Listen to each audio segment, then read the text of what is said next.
vem nos abraçando? Quem é esse que vem nos constrangendo com o olhar? Ele é tão sábio, ensina em amor. Ele é tão manso, cuida dos corações. Quem é esse que vem nos abraçando? Quem é esse que vem nos constrangendo com o olhar? Ele é tão sábio, ensina em amor. Ele é tão manso, cuida dos corações. Ele entrou em casa, ele está à mesa. Ele nos observa, sabe que o esperamos. E ao partir o pão, os nossos olhos se abrem e reconhecemos quem tu és. Ao som da tua voz, os nossos corações queimam de amor, queimam de amor. E ao partir o pão, os nossos olhos se abrem e reconhecemos quem tu és. Ao som da tua voz, os nossos corações queimam de amor, queimam de amor. Nós arrumamos a casa, perfumamos ela toda, nós preparamos a mesa. Tome o lugar de honra. Nós arrumamos a casa, perfumamos ela toda, nós preparamos a mesa. Tome o lugar de honra. Oh, oh, oh, oh, oh. Ele entrou em casa, ele está à mesa. Ele nos observa, sabe que o esperamos. E ao partir o pão, os nossos olhos se abrem e reconhecemos quem tu és. Ao som da tua voz, os nossos corações queimam. Para mim é um motivo de muita alegria. Depois vocês arrumam desse aí para mim, que fica mais fácil, viu? Esse é o fone só, né? Um microfone auricular ainda não temos aqui, talvez. Um motivo de muita alegria estar aqui. Essa estrutura me lembra um plantio de igreja que a gente fez há uns 3 anos atrás, lá em Palmas. Era para ser uma igrejinha pequena, começou ali com 20 e poucas pessoas, depois foi para 40, hoje tem umas 350 pessoas. E a ideia era construir um auditório para umas 250 e, no final das contas, a instituição se animou muito e construiu um auditório para 1.000 pessoas. E já tem 350. Então, cresceu muito rápido, né, falando até financeiramente, que é importante para o campo, para continuar a obra desenvolvendo. Ela, em 2 anos, ela passou a igreja a ser o top 6 do campo, de tanto que ela desenvolveu. A primeira era a central e a segunda eram umas 2 lá importantes, mas elas eram o top 6. Esse ano ela passou para os top 4, início do ano, de tanto que vem crescendo. E Deus abençoou muito o ministério, mas a gente começou num lugar pequeno, menor que esse. Depois nós alugamos uma igreja evangélica lá em Palmas. É coisa de pastor meio perturbado da cabeça. A igreja não entendeu muito bem, mas eu procurei uma igreja evangélica, aluguei a igreja e a gente frequentava dia de sábado, desde fazer o culto domingo deles, né? E, e aí depois a igreja cresceu bastante, esse auditório evangélico que tem lá. E depois a gente foi para um outro lugar. Mas essa igreja começou dentro de uma escola pública. Começou dentro da escola pública. Depois nós fomos para esse auditório que a gente alugou dessa igreja, a gente pagava lá um valor para eles. E aí foi quando ficou pronta a nossa igreja. A nossa igreja hoje lá em Palmas é uma igreja muito grande, que é a maior igreja do campo hoje, mas começou dentro de um lugar apertado. Aproveitem, quem tem dias contados esse lugar apertado aqui. Então, vou dizer para vocês, abracem, sintam o cheiro, quanto vocês podem, de quem está perto de vocês. O sorriso, o calor, porque poucos dias nos separam de um outro local, amém? Eu vim para cá com o desafio também de poder dirigir 2 processos de construção, né? Então, a gente tem que ir para a academia para poder ter um pouco mais de resistência. Senão você fica com o pecado acariciado. Sabe qual é o pecado acariciado? É esse aqui, ó. Você passa a mão e fica acariciando aqui, ó. E você, para ter energia para plantar, para construir 2 igrejas. Mas estou muito feliz. Eu tenho ouvido falar de coisas maravilhosas dessa comunidade. Amém? E nós vamos juntos, nós estamos aqui felizes, vamos dar continuidade na visão que o pastor Gerson começou com vocês. Eu acho que foi ele que começou esse processo, não? Não. Hoje eu vou entender um pouco da história à tarde, mas ele que começou esse processo de visão, eu acredito nisso, eu vivo nisso, eu gosto disso, e se eu pudesse não construir 2 templos agora e pudesse plantar 2 igrejas mais, era o que eu ia fazer. De multiplicar essa aqui em outra e a de Boa Viagem em outra igreja. Mas aí tem que construir uma sede. A gente está precisando de ter a nossa base. Nós vamos construir uma base para poder multiplicar de novo. Amém? E eu sei que vocês têm espírito de multiplicação, senão vocês não estariam aqui. Saíram do conforto para passar um desconforto, para ir para o conforto de novo, e desconforto e conforto, e assim a gente vai. Pela graça de Deus. Eu tenho que pregar aqui uns minutos.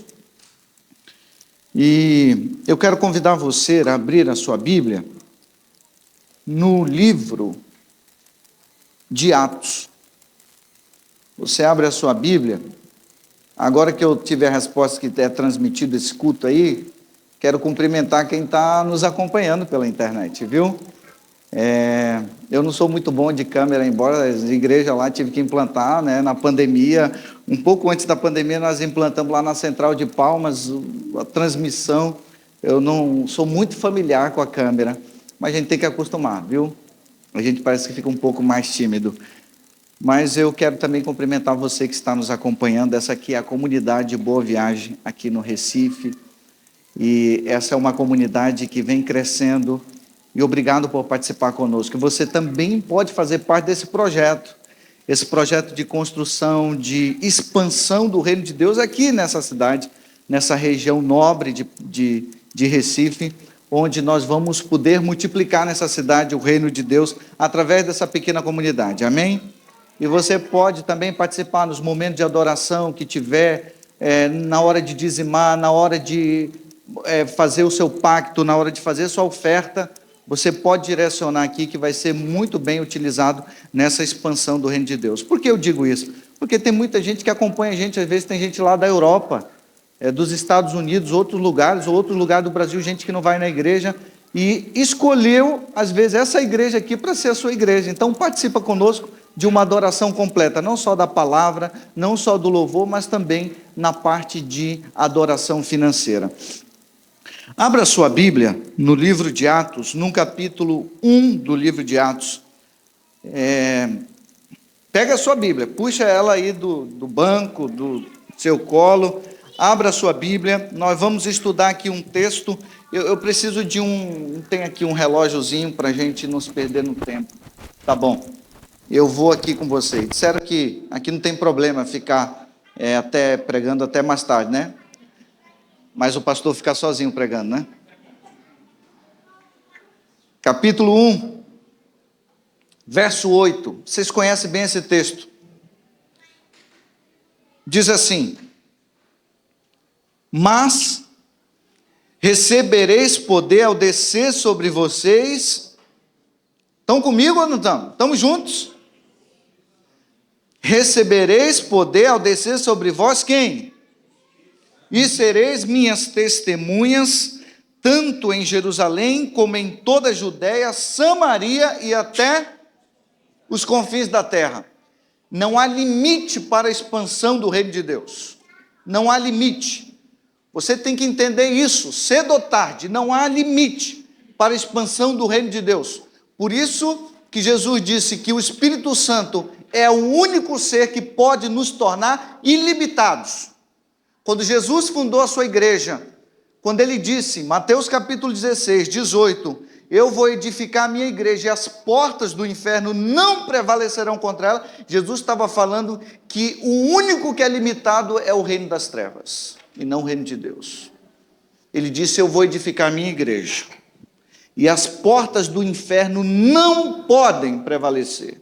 Ou seja, à medida que o reino de Deus é expandido, à medida que o reino de Deus avança, o inferno só resta uma alternativa para o inferno, é encolher.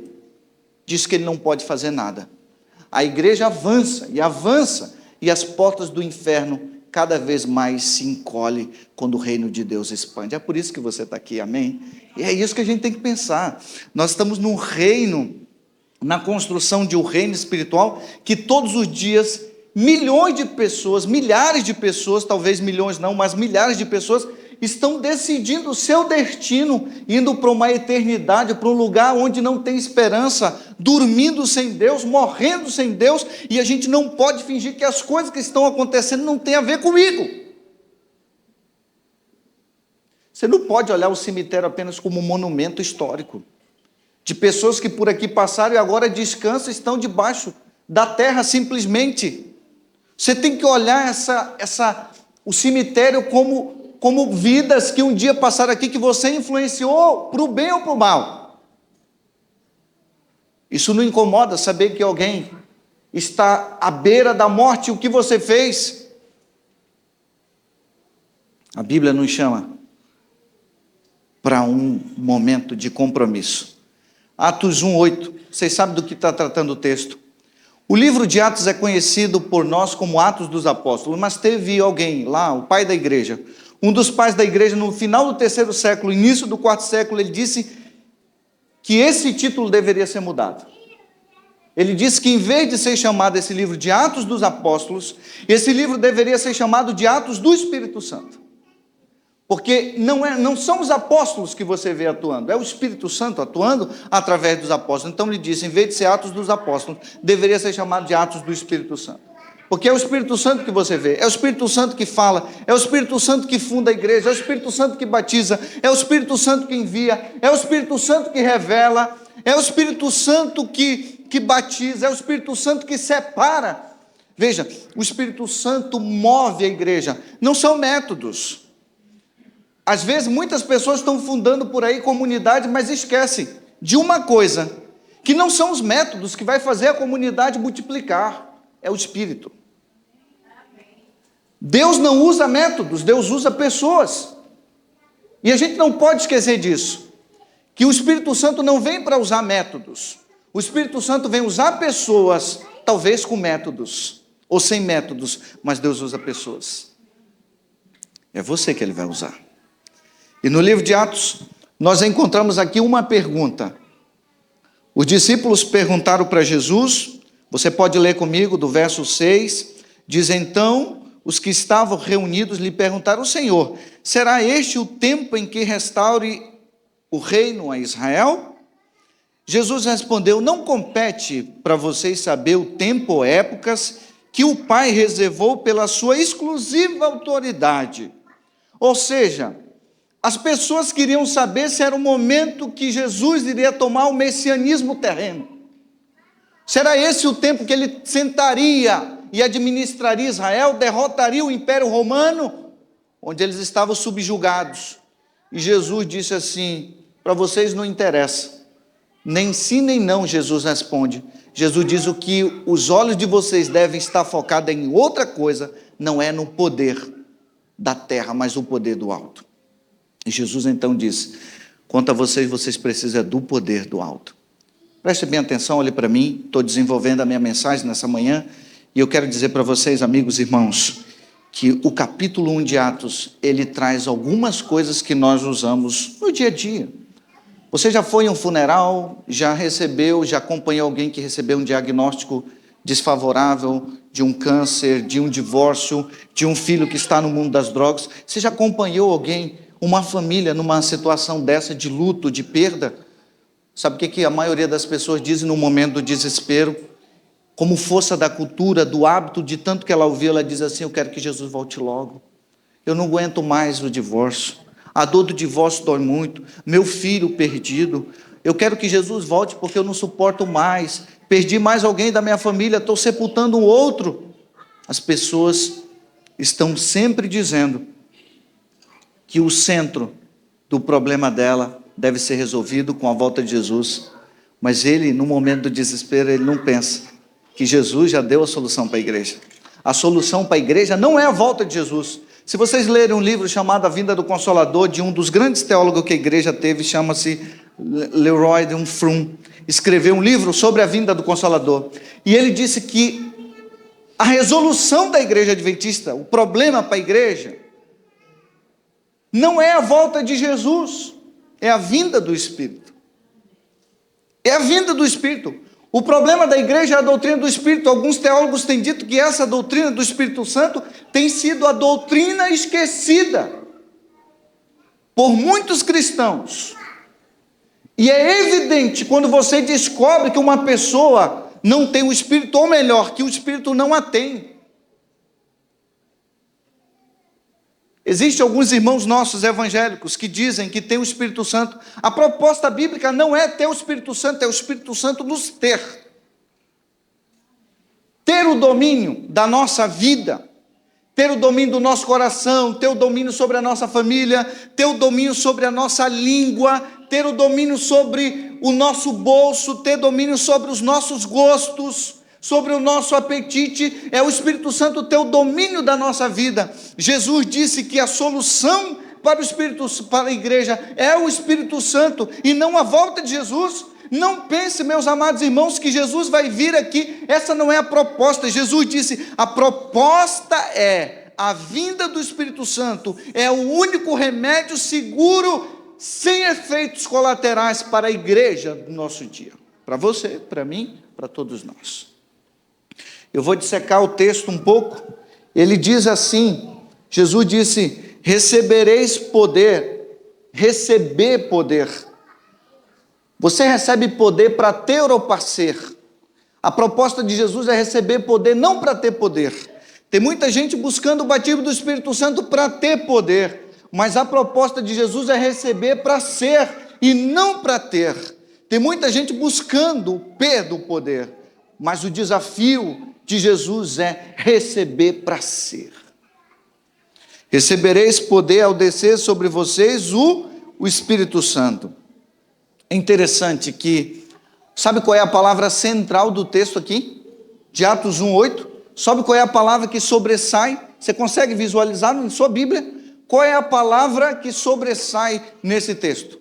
Qual é a palavra que Jesus está chamando a nossa atenção? A ênfase de Jesus aqui está em uma palavra. Você sabe qual é a palavra? Qual é a palavra? Qual é a palavra que você encontra na sua Bíblia? A palavra que você encontra aqui é a palavra central do texto, a palavra poder. Poder. Exatamente. Poder. Jesus está preocupado em equipar uma igreja com poder. Quando o Espírito Santo vem sobre uma família, quando o Espírito Santo vem sobre uma igreja, a primeira evidência que ela tem é de que ela manifesta, ela tem poder. Uma igreja que não tem poder, meus irmãos, não tem nada. Se você não tem poder, você não tem nada. Como é que vocês fazem aqui quando alguém fica endemoniado? Vocês chamam o diácono da igreja, o recepcionista, o professor da escola sabatina, o zelador? Não, você enfrenta, não é? Aqui me disseram que é assim. Você não chama ninguém, você mesmo enfrenta. porque existe poder.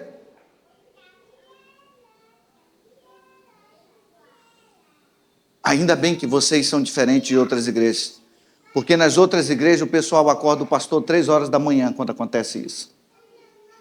Nessa igreja ainda bem que é diferente. Em muitas igrejas que eu passei por aí é assim, 3 horas da manhã, meia-noite, 11 horas, 2 horas da manhã, é o telefone do pastor que toca. Pastor, tem alguém possuído. Eu estava, semana passada, voltando de uma viagem, essa semana, e alguém me ligou e disse, pastor, ora, porque tem uma pessoa aqui na igreja que você foi, que está possuída, uma moça de 15 anos. Ora por ela.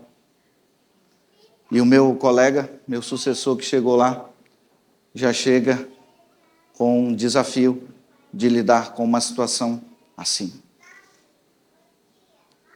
Você tem poder? Jesus disse que quando o Espírito Santo vier sobre você, você teria poder. Você tem poder ou não tem poder? Tem poder ou não tem poder? Se você não tem poder, quem tem poder nessa igreja? Jesus disse que a única coisa que a igreja teria era poder, meu irmão, meu amigo, minha amiga. A única coisa que você teria era poder. Se você não tem poder, quem é que tem poder na sua igreja? Quem tem poder na sua casa? Se você não tem poder, pergunta para quem está do seu lado, e diz assim, há poder nessa pessoa?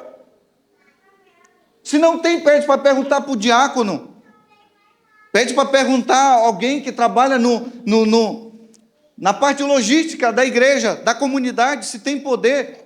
Se não tem poder, pergunta para o conselho, pergunta para o ancião da igreja, vê se tem poder nele.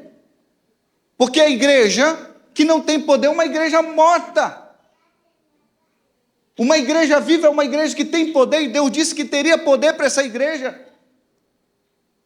A nossa principal preocupação hoje, irmãos, não deve ser apenas com métodos. Os métodos são importantes para alcançar pessoas dessa sociedade que nós não alcançaremos de outro jeito, mas é com o poder que você alcança, é com a palavra que você alcança, é com os joelhos dobrados que você alcança, é com oração, é com jejum. Isso não muda. Pode passar tempo, pode passar dias, pode passar décadas. É com o joelho dobrado, é chorando. Eu tive uma obreira bíblica que ela tinha uma lista de oração, que orava pela madrugada pelos irmãos, porque ela estava tentando trazer para o reino de Deus.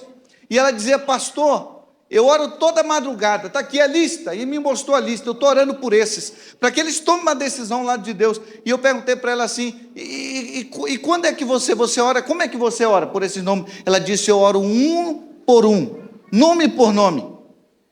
Eu oro como se eu estivesse tendo dor do parto.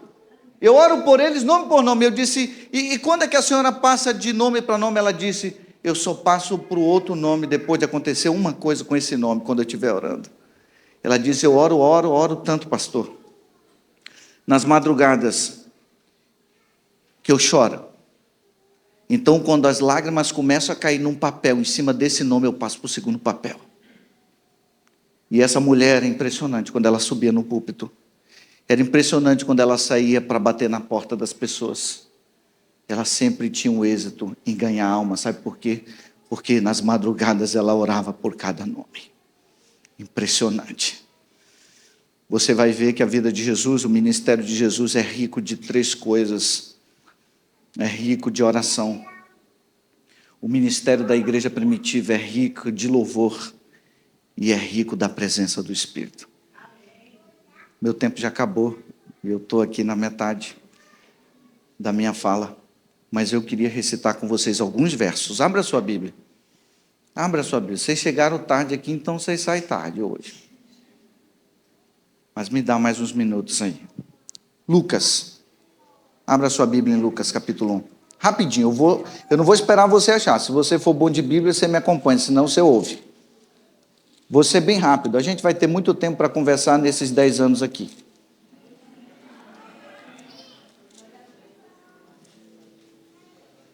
Capítulo 1. Lucas é que escreve o livro de Atos. O primeiro volume do seu livro é o livro que leva o seu nome, o segundo é Atos. E no capítulo 1, há 3 coisas aqui, ó. Oração, louvor e o Espírito Santo.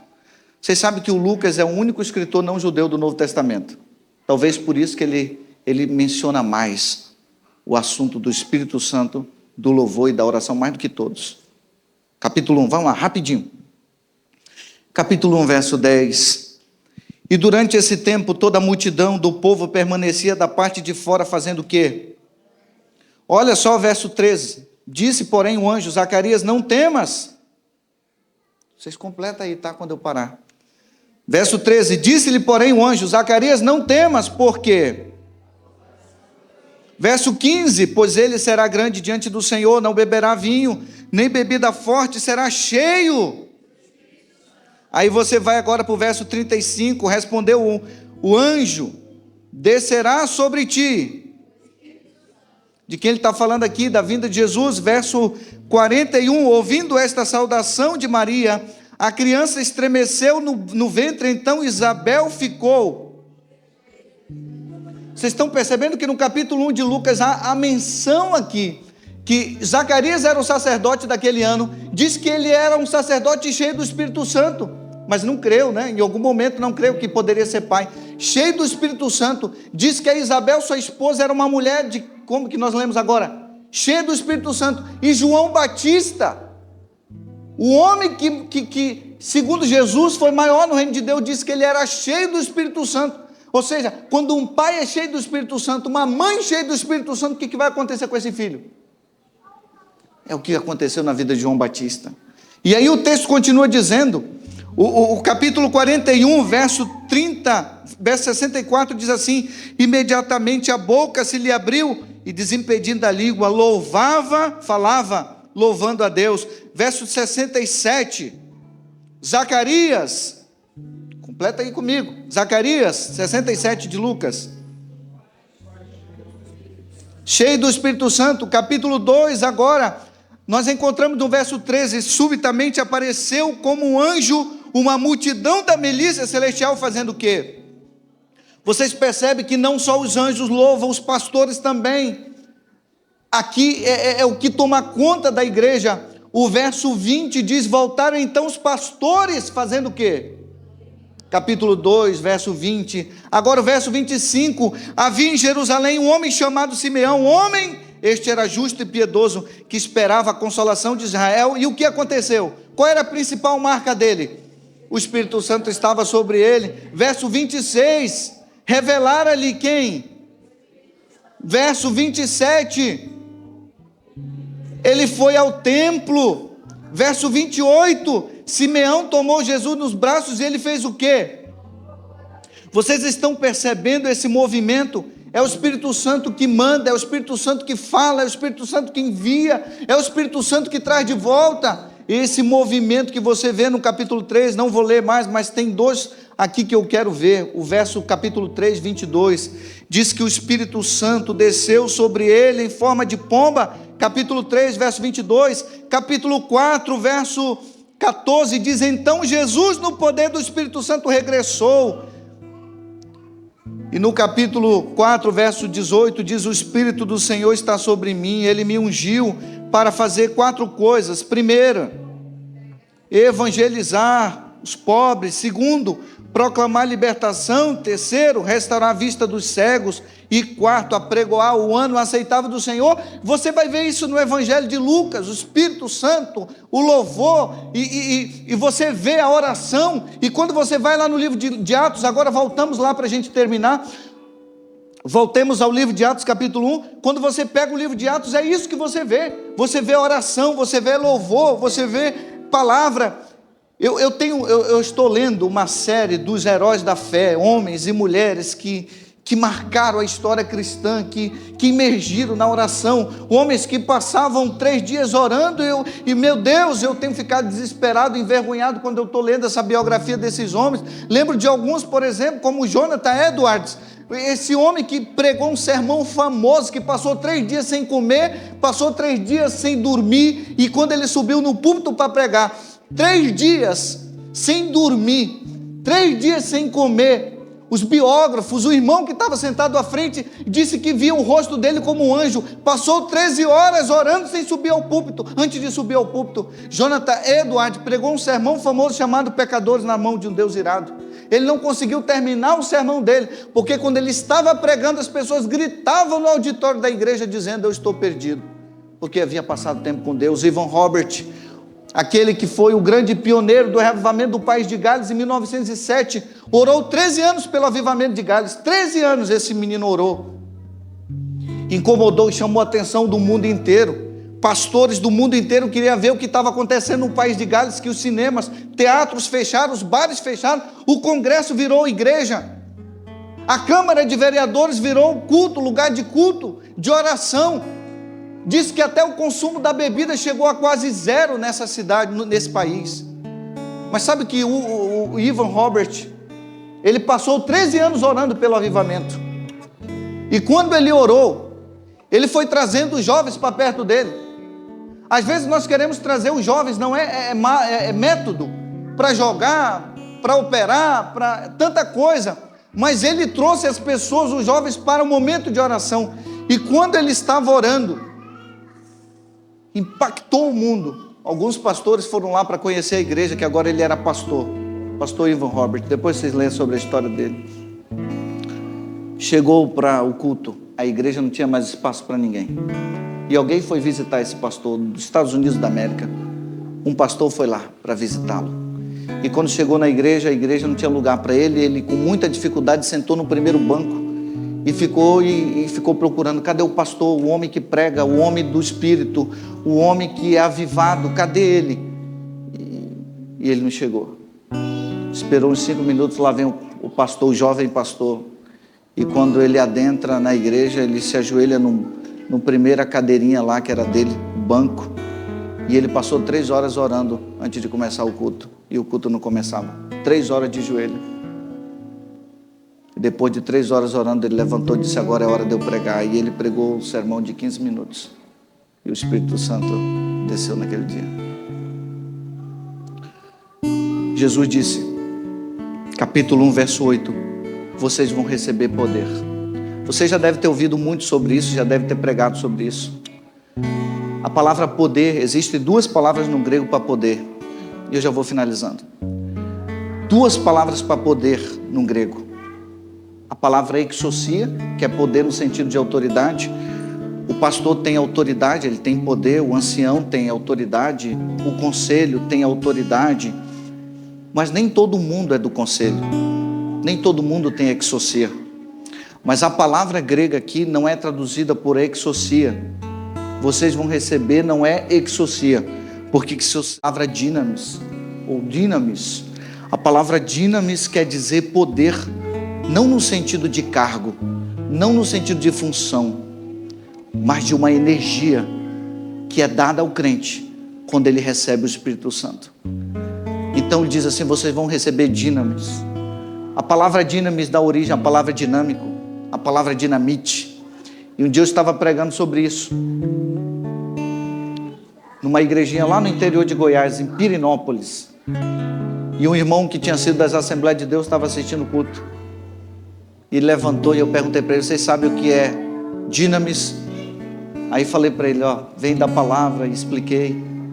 E disse daí da origem a palavra dinamite. Você sabe o que é um dinamite? Ele levantou a mão e disse assim: pastor, eu sei o que é. Eu trabalhei com isso. Eu disse: então vem aqui, divide o púlpito comigo. E ele disse: pastor, eu trabalhava numa mineradora e eu montava os explosivos. Eu disse: como que era isso? E ele disse: nós perfurávamos alguns profundos buracos, eu armava os explosivos e nós então nos preparávamos para o carro e eu acendia o estupim. E a gente subia, pastor, e ficava lá distante para ouvir o terremoto que ia acontecer, a explosão que ia acontecer. Ele disse: de repente, pastor, quando chegava nos quilos do dinamite onde a gente ia explorar, acontecia uma explosão, terremoto, que pedaços de pedras, de rocha eram jogados a metros e até quilômetros de distância, com o poder da explosão. A gente sentia um terremoto, o chão balançava. E era assim que acontecia quando o dinamite explodia. Eu fico imaginando, quando o Espírito Santo vier sobre o crente, sobre a sua igreja, o que ele quer fazer com a gente? Nos oferecendo dinamite, nos oferecendo dinamis. Vocês vão receber um poder para você ser um dinamis, para você ser um dinamite, uma bomba, um explosivo na minha mão. Para quê, pastor? Para diante de você não existir nenhum pecador. Alguém com o coração petrificado no pecado não pode resistir quando você pregar. Para quando você abrir a Bíblia e falar olho a olho, cara a cara, coração a coração, as pessoas não vão resistir o poder. Sabe por quê? Porque é um dinamite em você.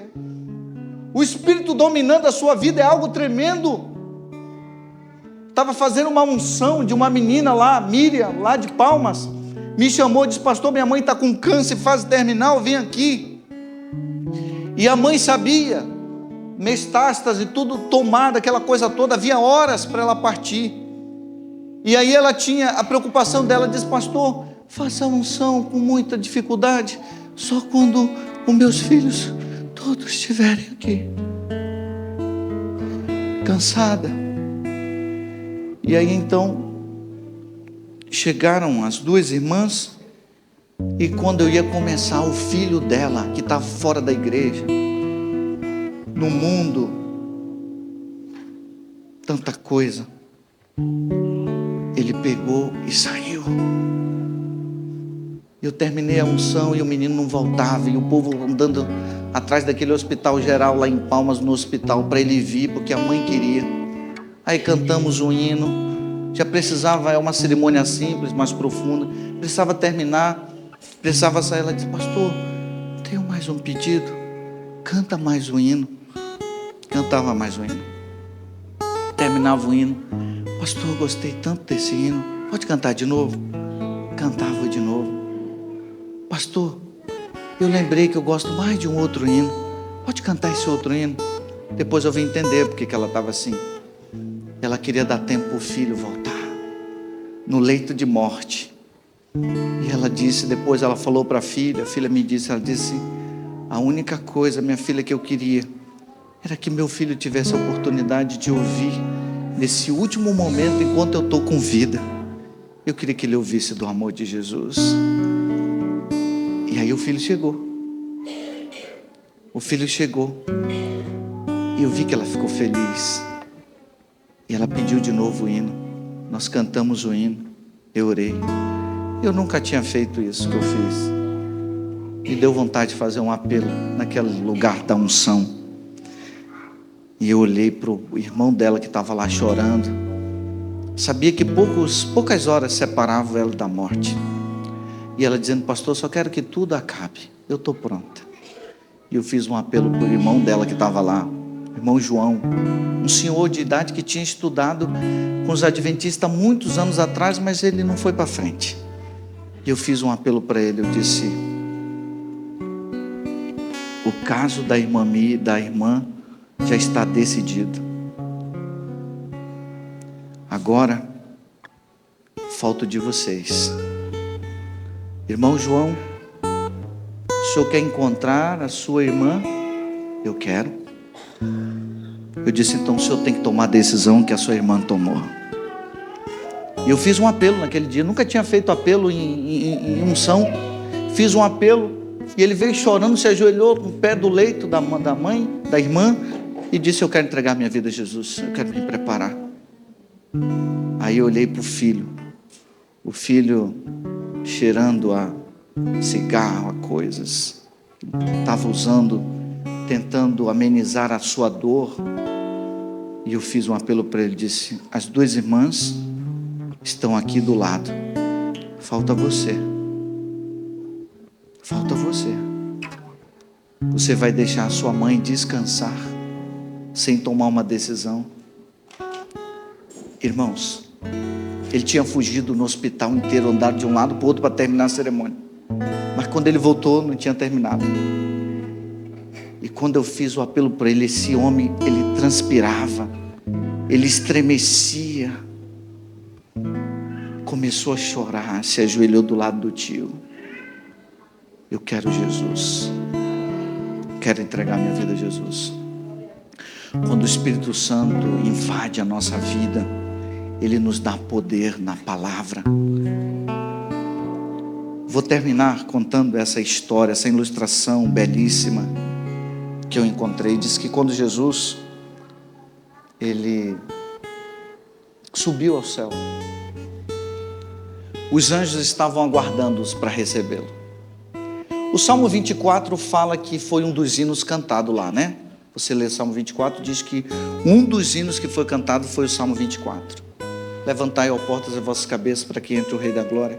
Quem é o Rei da Glória? O Senhor forte e poderoso, o Senhor poderoso na batalha, Ele é o Rei da Glória. E Jesus foi entrando, mas Jesus não aceitou. Nessa ilustração, Jesus não aceitou a adoração de nenhum anjo. Ele queria falar com o Pai. Ele subiu. E quando ele chegou perto do Pai, ele coloca a mão no ombro do Pai e diz: Pai, o sacrifício foi aceito. É isso que eu quero saber. E o Pai olha para Jesus e diz assim: o sacrifício foi aceito, meu filho.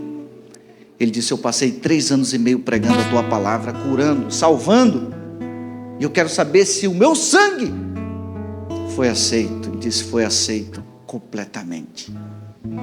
Ele disse, o Pai pergunta para Jesus e diz assim: mas eu quero saber o seguinte: quem você deixou no seu lugar agora que você está aqui?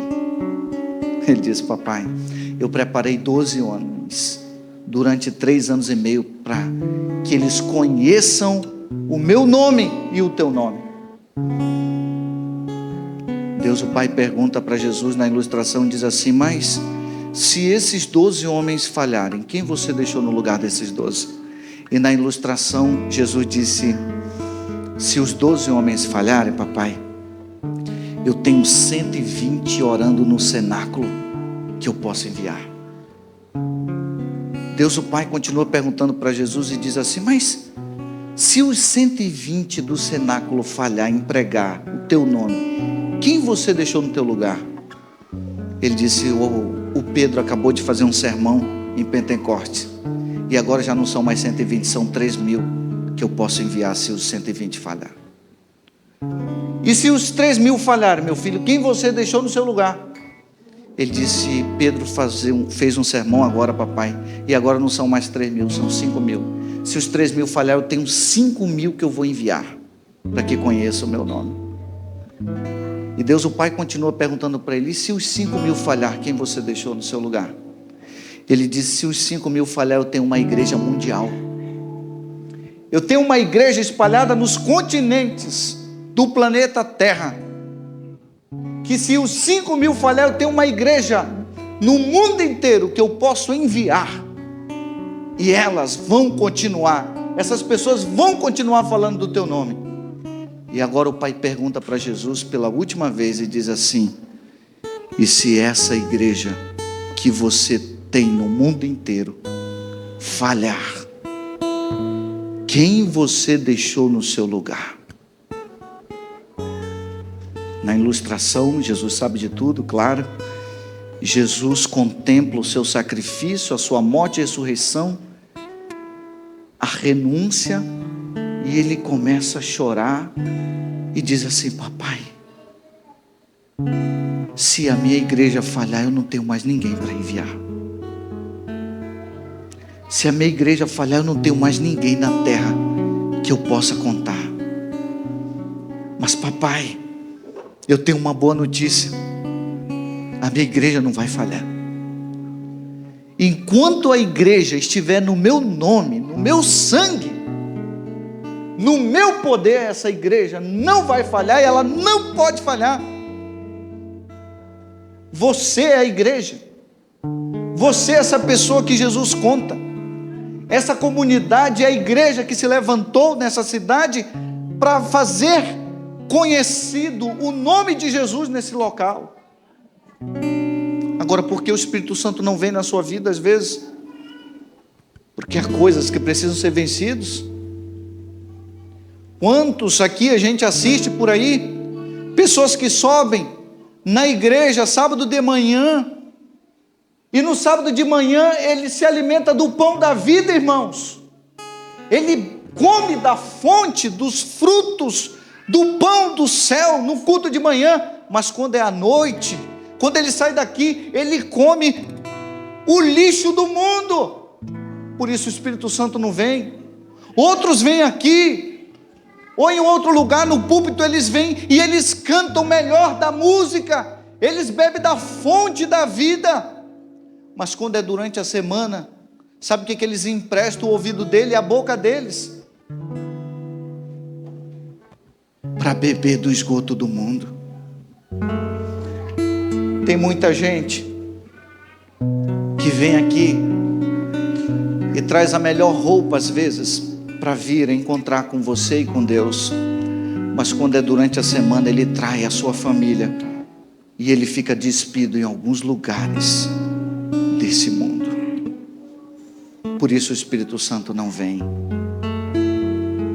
porque ele ouve a palavra de Deus e quando ele sai daqui, em vez de contar o que ele ouviu, ele fala da vida dos outros e o Espírito Santo não desce na vida dele. Você quer receber o Espírito? Você quer ter poder? Foi a única coisa que Jesus prometeu para você, foi o poder. E eu quero terminar chamando, se é que tem, não sei se vai ter alguém para cantar. Vai ter sim, já tem. E eu quero terminar fazendo um apelo para você. Esse microfone que ele canta,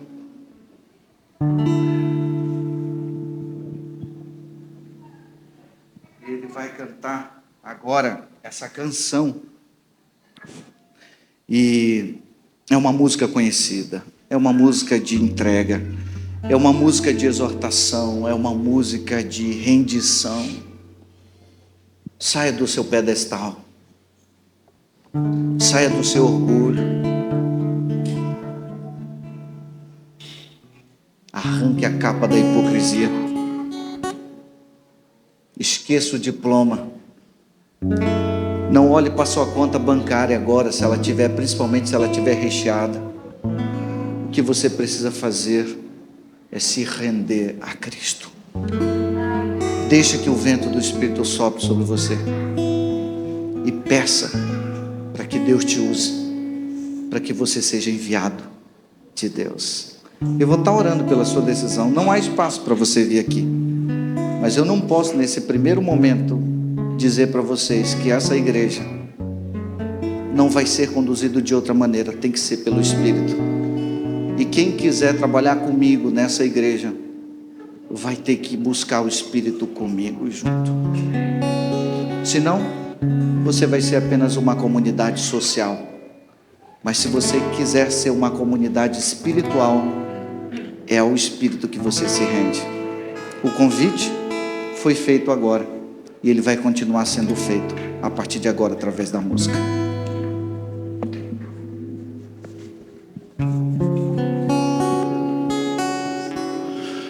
Quando o vento do Espírito soprar,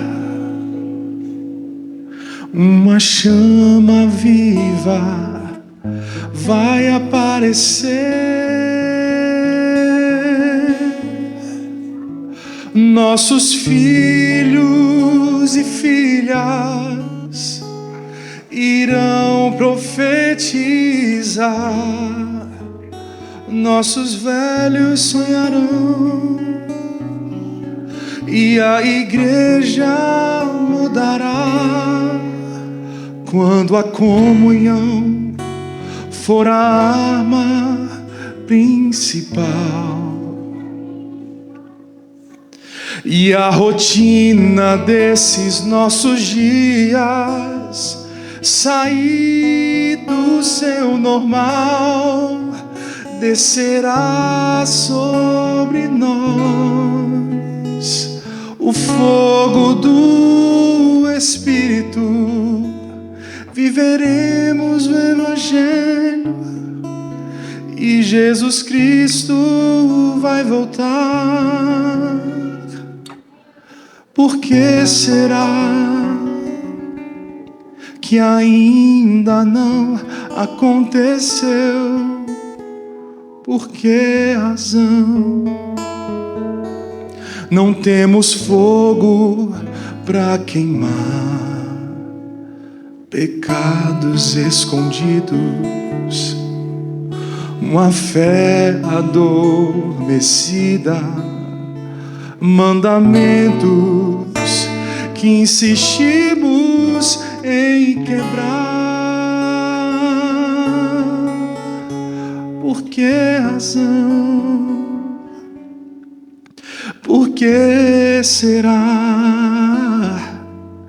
Temos tudo nas mãos, mas não há fogo no altar.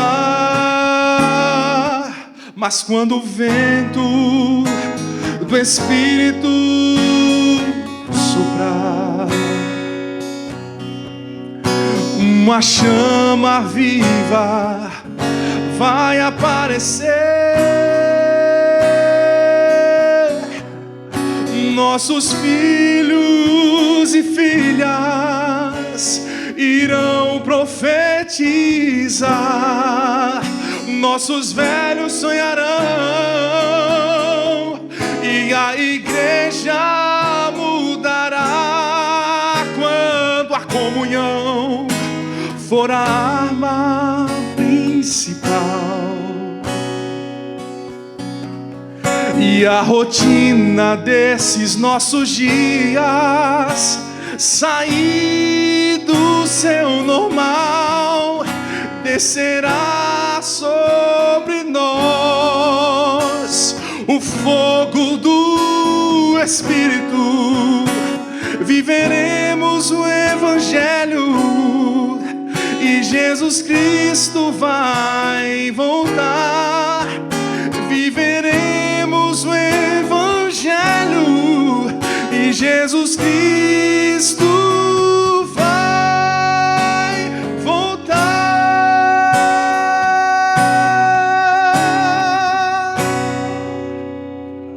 Louvado seja Deus. Você quer ter essa experiência com Deus?